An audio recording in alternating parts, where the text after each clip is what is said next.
Hello সবাইকে। দিনটা ছিল শনিবার 24শে মে। সকাল সকাল আমরা বেরিয়ে পড়েছিলাম বাড়ির থেকে কাছাকাছি একটি রিসর্ট, নাম অলঙ্কৃতা, জায়গাটির নাম সমীরপেট। মেন অ্যাট্রাকশন ছিল এই সুইমিং পুল, যে এই সামারে আমরা গিয়ে মন ভরে সুইমিং করব, খুব এনজয় করব। তো সুইমিং পুলে বেশ ভিড় ছিল, তাও বেশ এনজয় করেছি। আমরা একটা ভিলা বুক করেছিলাম ওখানেই। ঢুকেই আগে আমরা চেক ইন করিনি, আগে সুইমিং করে তারপর চেক ইন করে 1টার সময় আমরা লাগেজ রেখে প্রথমেই আমরা লাঞ্চ করেছিলাম, কারণ ভীষণ খিদে পেয়ে গেছিলো, তাই তার ভিডিও আর করতে পারিনি। লাঞ্চ সেরে আমরা ঘরে এলাম, এসে ঘরটা তখন ভালো করে আমরা দেখলাম, তার আগে জিনিস রেখেই আমরা চলে গেছিলাম। দেখুন, ঢুকেই হচ্ছে ড্রয়িং রুম, ডাইনিং স্পেস, তার পাশেই ড্রয়িং রুম, আর এই ছিল বেডরুম। বেডরুমটা বেশ স্পেশিয়াস ছিল। বেডরুমে টিভি ছিল, এসি ছিল। যদিও বেডরুমের টিভিটা আমরা ইউজ করিনি, দেখিনি। ড্রয়িং স্পেসে যে টিভি ছিল, সন্ধ্যের দিকে আমরা সেই টিভিটাই দেখেছিলাম, একটু গান টান শুনেছিলাম, চা খেয়েছিলাম। তো এইটা ছিল বেডরুম। বেডরুমের সাথে অ্যাটাচড এই ওয়াশরুম ছিল, বাথরুম ছিল। বাথরুমটাও বেশ বড়, আর সবথেকে বড় কথা, রিসোর্টটা এত ওয়েল ডেকোরেটেড আর এত সুন্দর করে সাজানো ছিল। এই হলো ওয়াশরুম। ওয়াশরুম থেকে বেরিয়েই আমি ঢুকেই যে দেখালাম এই বেডরুমের পরেই এই পাশেই ছিল ড্রয়িং স্পেসটা, আর এই দিক দিয়ে আমাদের এন্ট্রান্স ছিল, এখান দিয়েই ঢোকার জায়গা। তো বাইরের এই ব্যালকনিটা আমি আগে দেখাইনি।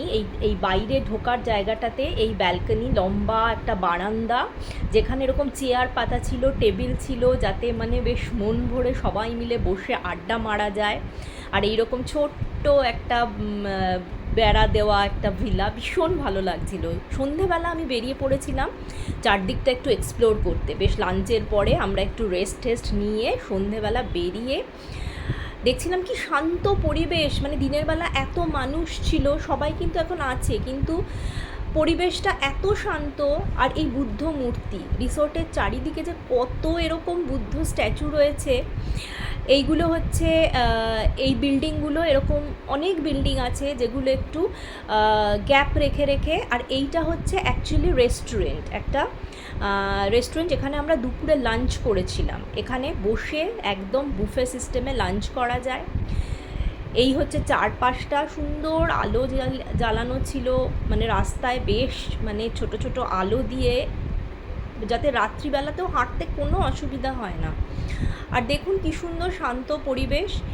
এটা হচ্ছে পুল সাইড, মানে এদের নিজস্ব এই ভিলাটার মধ্যে না পুল আছে, এদের নিজস্ব পুল এরা ইউজ করতে পারে। আমরা যেরকম কমন সুইমিং পুল ইউজ করেছিলাম সেই রকম। আর এখানে যদি চেক ইন করা যায়, তো এদের যে ওয়াটার পার্ক, সুইমিং পুল, এগুলো পুরো ফ্রি থাকে। তো এখান দিয়ে হেঁটে আমি কিছুটা দূরে গিয়ে দেখলাম যে এখানে আরেকটা রেস্টুরেন্ট, যেটা হচ্ছে ওপেন রেস্টুরেন্ট। আমি শুনেছিলাম এই রিসোর্টে 3টে রেস্টুরেন্ট আছে, একটা আমাদের অপোজিটেই ছিল ভিলার, আর এটা কিছুটা হেঁটে এসে ওপেন রেস্টুরেন্টটা ছিল।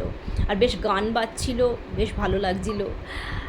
তো সেখান থেকে বেরিয়ে আমি একটু এই পাশে এসে দেখলাম যে একটা কাঁচ ঘেরা কনফারেন্স রুমের মতন। আমি জানি না এখানে কনফারেন্সও হয় হয়তো, তো বুকিং এরমভাবে হতে পারে। তো বেশ ওখানেও খাওয়া দাওয়া করা যায়। এই দেখুন আরেকটি বুদ্ধ মূর্তি, এবং সেখানে একদম অন্ধকারের মধ্যে গ্রিন রেড এরকম লাইটিং দেওয়া, কি যে অপূর্ব লাগছিল পরিবেশটা, কি বলবো। আরেকটু এগিয়ে আমি দেখলাম গোল গোল ঘুরে ঘুরে আমি এগুলো হচ্ছে স্টুডিও ভিলা, আর এগুলো না ডুপ্লেক্স, অনেকে মিলে যদি আসে তাহলে থাকলে খুব ভালো। এই নিচে এরকমভাবে একতলা, এর ওপরে আরেকটা ফ্লোর রয়েছে যেখানে অনেকে মিলে থাকা যায়। এদের ব্যালকনিগুলো একটু ছোট, আর বসার জায়গা এখানেও রয়েছে ব্যালকনিতে। আর এইগুলো হচ্ছে তার থেকে এগিয়ে গিয়েই আমাদের এই ভিলাগুলো।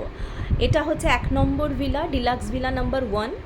তার পাশেই ডিলাক্স ভিলা নাম্বার 2তে আমরা উঠেছিলাম। তো এইটা হচ্ছে ডিলাক্স ভিলা নাম্বার 2। তো এখান দিয়ে এই যে গেট দিয়ে, দেখুন কি সুন্দর, গেট দিয়ে ঢুকে একটু সিঁড়ি ভেঙেই আর পুরো ভিলাটা গাছপালায় এত ঘেরা ছিল সুন্দরভাবে। আর এই দেখুন আমাদের ভিলা থেকে এই ভিউটা, আর অপোজিটেই ওই রেস্টুরেন্ট যেখানে বসে আমরা লাঞ্চ করেছিলাম, বেশ বুফে সিস্টেমে, খুব ভালো খাবার ছিল। আর খিদের মুখে আমরা যাই খাচ্ছিলাম আমাদের অমৃত লাগছিল, কারণ সুইমিং করে প্রচণ্ড খিদে পেয়ে গেছিলো। এই হচ্ছে ব্যালকনি দিয়ে গিয়ে উঠে এই হচ্ছে আমাদের দরজা, এই যে ডিলাক্স ভিলা 2। হঠাৎ করে দেখলাম, আমি যেই ঢুকলাম সঙ্গে সঙ্গে ঝমঝমিয়ে বৃষ্টি, আর এই যে আলোটা বন্ধ হয়ে গেল, পাওয়ার কাট হয়ে গেছিলো 2-3 মিনিটের জন্য। এত সুন্দর লাগছিল বৃষ্টি, মানে ঝমঝমিয়ে বৃষ্টি, অথচ আমি যখন বেরিয়েছি আমি বুঝতেই পারিনি যে এত জোরে বৃষ্টি নামবে। আমি যখন ঢুকলাম তার 1 মিনিটের মধ্যে এরকম ঝমঝম করে বৃষ্টি শুরু হয়ে গেল। আর এই পরিবেশে, সুন্দর সবুজে ঘেরা পরিবেশে এত সুন্দরভাবে বৃষ্টি এনজয়, আমরা যারা শহরে থাকি বা উঁচু তলায় থাকি, আমাদের ঘর থেকে না ঠিক সেভাবে বৃষ্টি আমরা বুঝতে পারি না, বৃষ্টি আমরা উপভোগ করতে পারি না। আর এই যে বৃষ্টির সুন্দর আওয়াজ, এইটাও আমরা উপভোগ করতে পারিনি। যে পাবলোও বসে খুব এনজয় করছে। আর এই হচ্ছে খাবার, আমাদের ডিনারও এসে গেছে। আমরা অর্ডার করেছিলাম দাল মাখনি, পনির বাটার মশালা, আর হচ্ছে কুলচা, মশালা কুলচা, আর ফ্রাইড রাইস হচ্ছে পাবলো আর মিঠুন খেয়েছিল, আর আমি মশালা কুলচা অর্ডার করেছিলাম। মশালা কুলচা একটা আমি ভেবেছিলাম হয়তো গোটা আমি খেতে পারবো না, কিন্তু এই মশালা কুলচাটা এত সফট ছিল, আর ওর মধ্যে যে মশালা স্টাফ করা ছিল সেটাও যে খুব বিশাল পরিমাণ তা নয়, খুব একদম মানে ভালো রকম ছিল। আর সবথেকে বড় কথা এত সফট ছিল, সাইজটাও মোটামুটি খুব বিশাল না। তো খুব এনজয় করে আমরা ডিনারও করেছিলাম। দেখুন রাতের পরিবেশটা কি অপূর্ব। সকালবেলা যথারীতি আমাদের চেক আউট ছিল 11টার সময়, তো আমরা সকাল সকাল রেডি হয়ে নিয়ে একটু ভাবলাম আমরা ফটো তুলি। তার মাঝখানে আমরা ব্রেকফাস্টও করে এসেছিলাম ওই অপোজিটের আমাদের বুফে রেস্টুরেন্টে, যেখানে প্রচুর ভিড় ছিল, কোনো ভিডিও ফটো নেই। এই দেখুন কিছু স্ন্যাপস, আমরা বিকেলবেলা এখানে বসে চা বিস্কুট খেয়ে টিভি দেখে গান শুনে এনজয় করেছিলাম।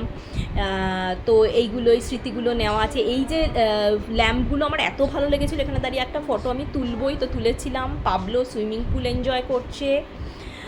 আর ঘরে দেখুন কম্বল মুড়ি দিয়ে এসি চালিয়ে আরামসে মোবাইলে গান শুনছে। আর এই পোর্ট্রেট যেটা ঢোকার সময় ছিল, দেখুন রাত্রের অন্ধকারে কী সুন্দর জল করছে। এবার ফেরার পালা, আমরা আবার বাড়ি ফিরে চললাম।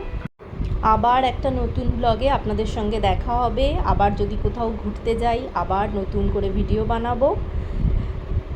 এখনকার মতো টাটা।